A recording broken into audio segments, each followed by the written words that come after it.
Il giorno dopo la tempesta. Oggi a Vicenza, in un cielo ancora striato dalle nuvole, la bomba d'acqua è diventata bomba politica, una bomba esplosa tra le mani del sindaco Giacomo Possamai. Sui social infatti gira questo video postato dalla consigliera comunale di centrodestra Simona Siotto, infuriata per la situazione che in pochi minuti si è creata in un'arteria importante come Viale del Risorgimento Nazionale.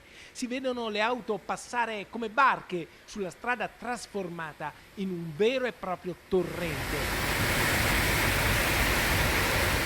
Era veramente un momento drammatico perché le auto non riuscivano ad andare avanti, passo d'uomo, onde che arrivavano su chi sfortunatamente era a piedi, insomma sono immagini che non si possono vedere. Immagino se ci fosse stato qualche ragazzino o qualche anziano, insomma poteva magari anche andare molto peggio. E scontro politico. Viale del Risorgimento Nazionale non è stata l'unica strada a riempirsi d'acqua.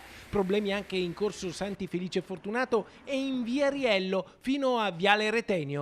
Fari puntati sui tombini che non sono riusciti a smaltire la pioggia del violento temporale di ieri sera. Ci sono due aspetti, uno è l'aspetto della manutenzione della pulizia delle caditoie. Vicenza ha 80.000 caditoie, oggi i contratti di servizio con le aziende che si occupano della pulizia di queste caditoie ne coprono soltanto una piccola parte. È chiaro che servono molte più risorse per pulirne di più e per pulirle meglio. E l'altro aspetto è quello degli impianti di tubazione che oggi fanno fatica a contenere piogge sempre più violente. Insomma, per il sindaco c'è bisogno di fare lavori di manutenzione ma anche di modifica degli impianti per adeguarli a un clima che sta cambiando. Ma per il centrodestra le soluzioni servono ora, adesso, immediatamente. Credo che occorra veramente maggior controllo delle strade, delle buche, delle caditoie attraverso un programma continuo di vigilanza, non solo nel momento dell'emergenza. Ma noi avevamo pianificato e organizzato con l'assistenza di un meteorologo e di strumenti digitali